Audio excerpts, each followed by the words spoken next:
Welcome back, YouTubers, to another Smackdown review on this 11-11-11. We are the British Fist. Gotcha! Gotcha! Indeed, I am Mr. Parkin wearing my England shirt for today because Smackdown was in Liverpool, England, and this guy sitting next to me, it's NJ.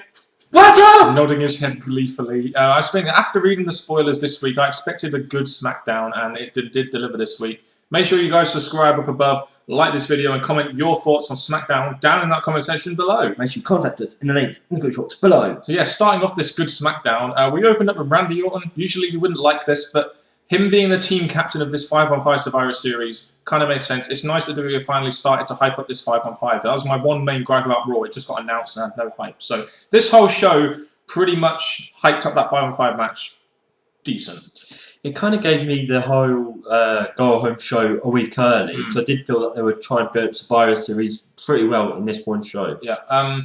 Orton comes out and, you know, with his limited mic skills, talks about it being a 5-on-5, and rightfully so. Wade Barrett comes out, interferes, and talks about being a leader. There's a Barrett barrage, and it was good that he took over the mic because we all know what Randy Orton's like. So he cuts a decent promo. The two team captains going at it. Yeah, because basically Orton goes through who he's going to take care of, who he doesn't really know. Then before he says Wade Barrett comes out, as Dan just said, and I think he said that you were going to say something bad about me, and yeah, their confrontation, I liked it. They spoke brilliantly against each other. The interaction between them two was quite good, and really does indicate to me they might be feuding after Survivor Series. Christian then interferes with his neck brace, and he talks up Barrett as if he's this big leader, saying he's giving him his blessing as a leader. So there we go. Christian. Captain Charisma giving his blessings there. And then they go to beat on Orton, but then out comes Sheamus to save the day, and we're thinking to ourselves, this is usually where Teddy Long makes a tag team match. But what happened instead? But instead, he comes out like he was going to, obviously we knew, and he makes the matches. We have Chris versus Sheamus again, and we have Wade Barrett versus Orton as Yes, the main indeed. event. And we also have Teddy Long calling Christian spineless. That was so funny. So yeah, we got Sheamus versus Christian next, and Orton and Barrett in the main event. I was happy with those two matches. So this main event, this opener, did its job in my opinion. Very effective opener. I liked what was said. It did good for the main event and Christian's match. Definitely so. Next we have the Sheamus Christian match. We've seen this match a lot on pay-per-views. We've seen they can deliver a good match. This went 10.5 minutes. It got good time. Sheamus won what was a very, very good match. I think they both had both sides. You had Christian not looking too weak, ready for the pay-per-view, and Sheamus obviously picking up the win over Christian, like he always does. So you've got two guys there facing off in the Survivor Series match, having a match. Sheamus coming out on top kind of makes sense because he's getting this massive push. But what we've been hearing in the news lately is apparently that Christian is injured from a house show. I wonder what's that gonna... Not his neck. I wonder what that means for the Survivor Series match, what they're going to be doing with him post, what they're now going to be doing for Sheamus. Yeah, Christian's not really hurt. Yeah, but still a good segment in the fact that it got plenty of time. I wonder if now the rivalry is going to finish, maybe going into the Survivor Series. Who really knows? Because eventually Sheamus does need to push to the main event, to the championship, so maybe this thing should come to an end of the Survivor Series. Yeah. We then have a backstage segment with Mark Henry and Daniel Bryan, and the first thing I'm thinking is, yay! Daniel Bryan made it to TV 2 weeks in a row in a backstage segment. But why? Why are WWE putting him with Divas again? That's kind of what fucked up his character. I did not like the fact he was interacting with Divas again. Yeah, because Daniel Bryan's such a hot shot, isn't he? Yeah. Okay. We have this competition between Mark Henry and Daniel Bryan. And Daniel Bryan, last week he was kind of a bit but this week he was more like, yeah, I can beat you. And that's what I kind of liked about this segment. It showed Daniel Bryan having guts against a guy like Mark Henry. The guts that be laid out all over the ring. So yeah, so this was hyping up for their match later on. Mark Henry versus Daniel Bryan. It was announced on WWE.com, an effective segment in that it hyped up that match. We then get a video package for Ezekiel Jackson. Don't know why it looks like they might have something lined up for him. Who really knows? I guess they kind of did this with Justin Gabriel and it kind of failed. So I just wonder what they're going to do with him. It's always failed for Zeke, so maybe second time around it'll work. Who knows? Oh, he couldn't get babyface Heat to save his life. But after that, we had Ted DiBiase versus Jinder Mahal in what was essentially a squash match, giving Ted DiBiase another win. It's funny now that he's been on SmackDown 2 weeks in a row and is getting wins now. I wonder what they're going to be doing with Ted DiBiase, maybe having him feud with Rhodes over the IC belt, maybe. He could possibly be built to be a no contender, but again, it's going to take Ted some time, so I don't know what's going to happen It will, because it does seem very weird him coming out as a face, and the crowd was very dead for this match. There was a lot of canned heat in this match. And the great thing is, at least it was short. It was short and it needed to be, because no one really cared about this match too much. No, he did not. But we did follow that up with Mark Henry versus Daniel Bryan. Good. This segment was did well hyping up the World Heavyweight Championship match at Survivor Series, and we began with the Mark Henry versus Daniel Bryan match. show was banged from ringside, and you had Mark Henry pretty much dominating, but Daniel Bryan sort of stood up to him. And I think that kind of sort of shows you the level Daniel Bryan is at, and the fact that he can't really take on Mark Henry, but he can still put up some kind of fight. I quite like this because no big show, so Daniel Bryan's able to show his strength and his thing on his own, even though we weren't seeing that much in the match because Mark Henry was dominating. Rightfully so, really. But then again, it was not a bad match. They put on an okay fight. So basically, Henry dominates. He wins the match, of course. It goes about 4 minutes. It's about the time you kind of expect, especially after DQ from last week. And then after the match, Daniel Bryan fights back with the chair, and Henry still dominates. So it shows that it's good character development for Daniel Bryan. It shows that he has some guts, but he can't quite take on Mark Henry. I was expecting like Mark Henry to use the chair on him because he's done it to everyone else, and he would just be another victim. But this brought up Big Show, and that continued their push towards the Survivor Series. I do enjoy the interaction between Big Show and Mark Henry. Two bigger guys. Who said two bigger guys can't have a good rivalry? They have a nice little stare down, and Big Show punches Mark Henry with the chair, and Mark Henry retreats, and then you have Big Show on the mic after the match saying, "I'll show you impressive," and then he goes up against 3 jobbers. This I miss. Yeah. Back in the old eras, you had like handicap matches all in the ring. You had a big guy versus loads of guys all in one go. Yeah. I really missed this, so I like Smackdown bringing this back. It was something different as well. That's just why I enjoyed it. It was something different, even though it was very short. Big Show beats 3 Liverpool jobbers in a quick match. It was just something different to give Big Show a bit of time on TV and to make him look strong.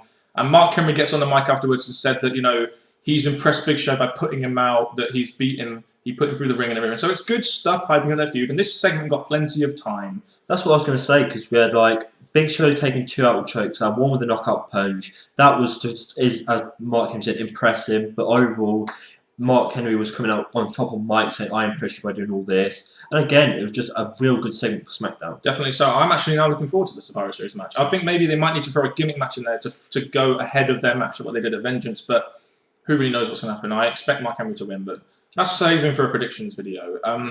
We then have a Divas match. Tamina versus Alicia Fox. It wasn't a very good match. Who really cares? There was no Beth Phoenix. Natalya was on commentary.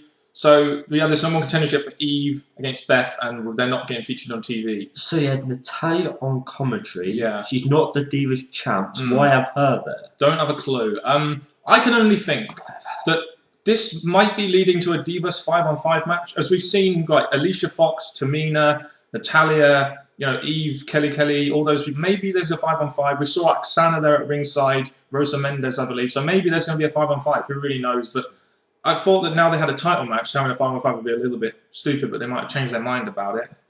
All I could say is that they've got 1 week to actually give us direction what the Divas are doing. Yeah. But at the moment, we're thinking a 5-on-5 is a big possibility. Yeah, and the match was shit, so we'll just move on. At least it was fucking short. That's all I can say. We then get a backstage segment with Sheamus and Matt Striker talking about his mean streak and stuff.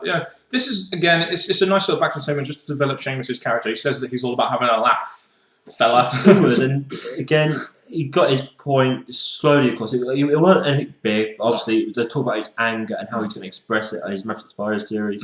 I thought it was nice. Sometimes the simpler ways of doing things are the more effective ways of doing it, rather than going a bit over the top. And then we have the tag team match, which Teddy Long told Charles Robinson to get ready for, because this was a big match.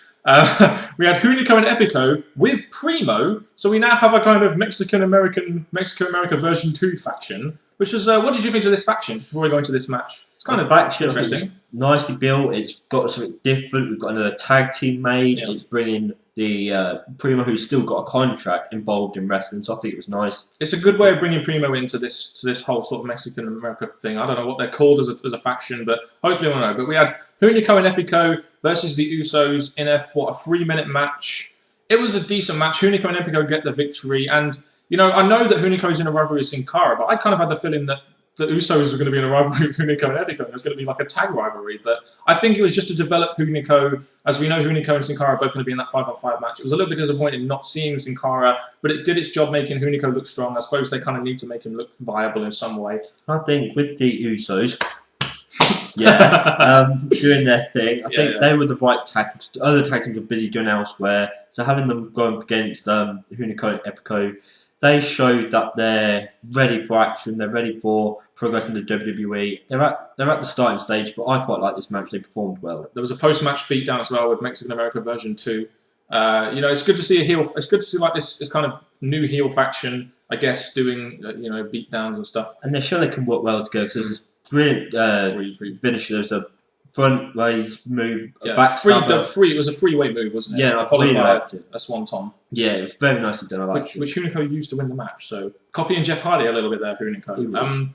So then we get onto our main event, which we was quite looking forward to. We were. Randy Orton versus Wade Barrett. We've seen Wade Barrett on this massive push lately, and the match itself was very good. And if we weren't reading spoilers, when we think of Wade Barrett going against Randy Orton, we were thinking, oh dear. Yes, we always imagine Randy Orton winning this, but this match went 10 minutes. It was a very good match, and it's kind of it's kind of one of those matches that makes me want to see more from Orton and Barrett maybe in the future, especially if Randy Orton is going to put over a Wade Barrett. And Barrett wins this match after a thumb to the eye and a roll-up. So, it's got Barrett the win. That does a lot for Barrett, doesn't it? Yeah, because Barrett didn't need any interference. He managed to defeat Orton on his own, which I thought was really good for him compared to his match last week. I really enjoyed this match, and well done, Wade Barrett. Again, like all the other segments, it got plenty of time, and this is something SmackDown can do. They've got 4 or 5 different segments here. A couple of them don't get that much time, but these kind of segments can get a lot of time, and it does help the segment a lot, doesn't it? Because you can have a nice, long, drawn-out match, tell a story, get the right person over, Wade Barrett, and he's the captain, so giving him the push, and I'm now looking forward to this 5-on-5. Because now we have Wade Barrett with 1 over Orton ready for Survivor Series. Can we see what happens next week before Survivor Series happens? Yeah, I still think Orton's going to win, though. Team Orton's going to win it. I will say this, though. While I thought this week's SmackDown was very good, I just had one little thing. And I hope you don't mind me saying this, NJ. But where was Cody Rhodes? You know as well as anyone, guys, that I'm a Cody Rhodes mark.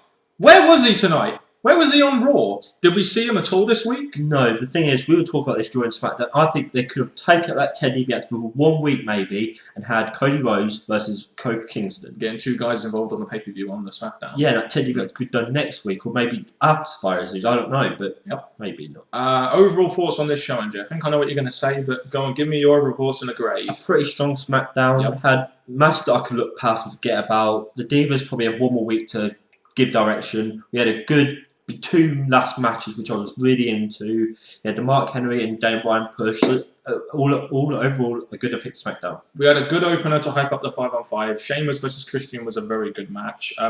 The Mark Henry, Daniel Bryan stuff, it's good that Daniel Bryan's on TV and they're also hyping up that Survivor Series match between the 2. Very good way of hyping that match. It's just a unique way of doing it. The Hunico and Epico stuff was very good. I enjoyed that tag match. The Randy Orton Wade Barrett main event again was very good. So I did enjoy a lot of this SmackDown. I thought it was a very, very strong show. I'd even go as far as to giving this a B/ maybe even a B+. I think if we had Cody Rhodes' involvement and maybe some of the other 5-on-5 people involved, a bit more direction with the Divas, I would have given it a B+. But I'm just going to give it a strong B. Okay, and it seems to me now that WWE have now sort of set the groundwork now for that 5-on-5 match. It's just one of the reasons I like this SmackDown, because I think we will enjoy this traditional 5-on-5 match, but it did need a lot of hype in a quick space of time, and we got that on this SmackDown. It was pretty much concentrating on the sort of the main people in that match. So that's one thing I did like about this SmackDown. It also hyped up their main event, and that segment got a lot of time. So I'm happy. Yeah. Guys, get your thoughts on this SmackDown. We thought it was a pretty good one. Get your thoughts on anything that happened on SmackDown down in that comment section below, and I'll hand you now to NJ to take us out of this video in the very charismatic way that he usually does.